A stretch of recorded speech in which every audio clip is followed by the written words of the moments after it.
Hi, my name is Mitra. I'm a servant. I serve through teaching, coaching, consulting, or any other way that I can find to share what I know with those who want to know. And this Lights On podcast is one of those ways. It was created with consciousness and mindful living in heart. So join us as we travel through many roads of learning and transformation together. And if you enjoy our podcast, please give us feedback by rating us 5-star and share us with others if you think they may benefit from it. On behalf of my team, I thank you for your presence.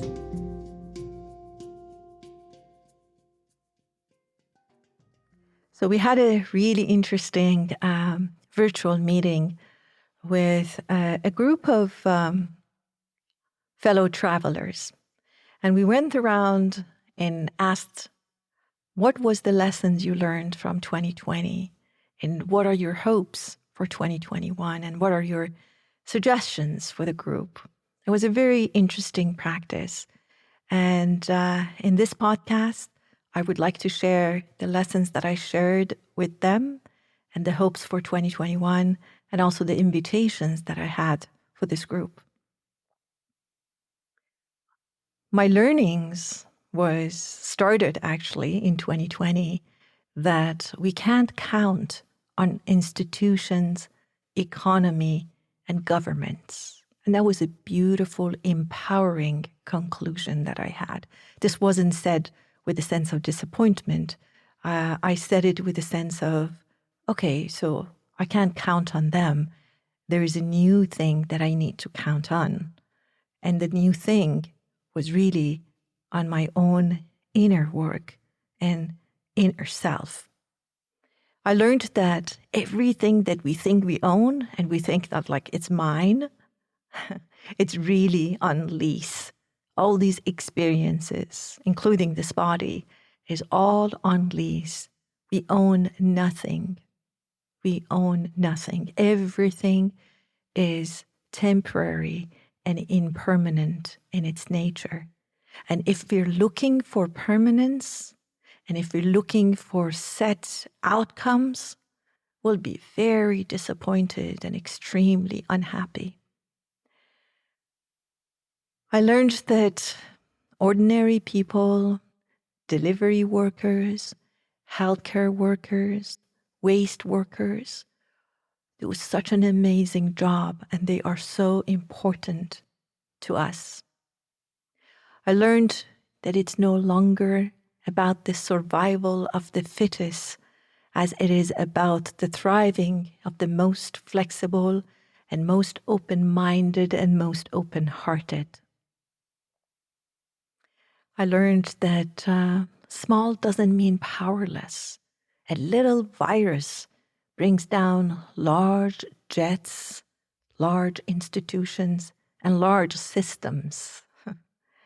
I learned that true, virus is contagious, but so is kindness and love and connection. I saw businesses be closed, but hearts be open. And I saw life being pleasant when hearts are open. I learned that not everybody needs to go physically to work to actually work. That was amazing. I could do everything that I was doing from my little office at home. And many other people did the same. Remember I said that I learned we can't count on these institutions and governments? Well, the really second part of that was that we are it. When all the outside toys were taken away from us, we were left with us, our inner beliefs, our inner feelings, our inner connection and joy, or lack of them. I learned that we can and need to reimagine ourselves, as many have done. I learned that worrying is really used and borrowed negative imagination of others that I do not need to take on. I learned that our inner work cannot be distracted and delayed because we have no more excuses. I learned that the best way to really consider 2020 and benefit from it is to see it as a teacher. 2020 was my teacher, sometimes a harsh teacher when I was almost at the corner of life and death with COVID. Yeah, it was a harsh teacher. When I went to the third memorial session on Zoom for my third cousin within a month, that was harsh. That was very, very difficult. But I still could see 2020 as a teacher because none of these were really against me. They were there, and there I was, learning from this teacher that was there to help me to transform and go to a different place. And when I did that, then my question changed immediately. When I saw 2020 as a teacher, instead of saying, why is this happening to me, us? I started asking, dear teacher, what can I learn from you? How can I really use these lessons to get to a better place? And the whole thing changed for me. So as I was getting really philosophical and the group, I think patience was running out, they asked me, okay, if that's the case, then what is 2021 to you? And without thinking, I think I just went to my dyslexic mind and I said, 2021 is a child of mine. And they all started laughing. They say, a child? I said, yeah, a child that comes with certain conditions. The genetics of child I cannot change. But the way I use my free will to nurture and raise this child will have a lot of influence on how this child will be. So I'm going to raise this child, the child that is just arriving on my lap with a sense of awareness, presence, acceptance, and compassion. And that changed the whole energy around 2021. Instead of this fear-based, how bad can it be? It was, whoa, a lot of responsibility, a lot of potentiality comes out of that relationship.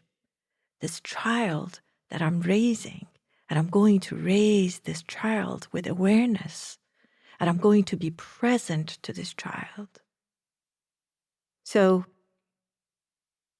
to make a long story short, the suggestions, the invitations that I had for my group was threefold. The first one was at the energetic level, wake up. At the mental level, adult up. And at the physical level, shape up. It's all up. As you can see, everything is up.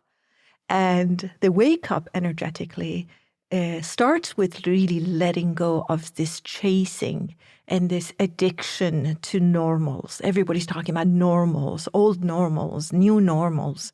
What about no normals? Letting go of this like illusion of normals are good. Norms are automatic programmed patterns. That's how we got to this place in the first place. And we can't just bring the very thing that got us here and hope that that will change things for us for better. What about having some routines? Of course, we need routines, but being open, being present, accepting, curious about what's going on so that we can really respond, that we can grow with it instead of react, and really be with things from a place of autopilot. What about that? What about just being present? What about really letting go of our normals not chasing them. So waking up to a life that really needs to be lived in a different way in order to produce a different kind of outcome. At the mental level, my invitation was to adult up. And by that, I meant that for most of us, our relationship with our thinking mind is that the thinking mind is the adult and the decision maker. Not a very kind adult, but the adult. And we are the child. We do as it says. And this relationship needs to really turn around. We need to be the adult in this relationship. We need to be the decision maker. And then the thinking mind needs to be at our service. We tell it where to go. We tell it what we want to pay attention to instead of it telling us. And at the physical level, my invitation was to shape up. And by that, I didn't mean necessarily to go out there and get fit physically, even though that would be great.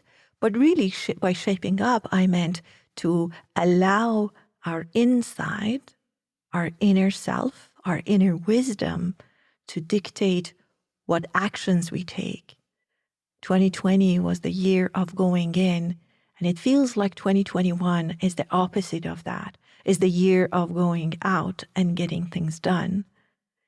And it's important that we shape up physically and get our things done, whatever the things are, from a different point than before. Not from an autopilot place, but from a place of wisdom, a place of connection, and allowing our inner, our being, really dictate our outer and our doing and having experiences instead of the other way around. So, in short, 2020, a teacher. You write down your own lessons, your own learnings, and ask a different question of it. What are you here to teach me? Or what were you there to teach me? Because it's gone by now. And seeing 2021 as a child that we're responsible to raise.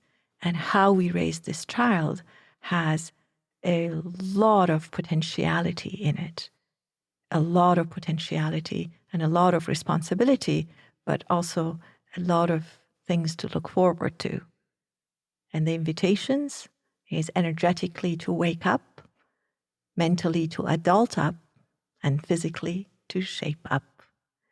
I hope that 2021 is a healthy, and I don't mean just physically, a healthy year for you from inside and out.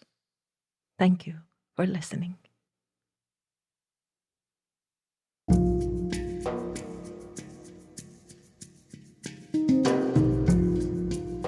Hope this episode answered the question or two for you, or provoked and inspired questions in you. I'm so grateful you showed up and listened up. Until the next time, be well and stay curious.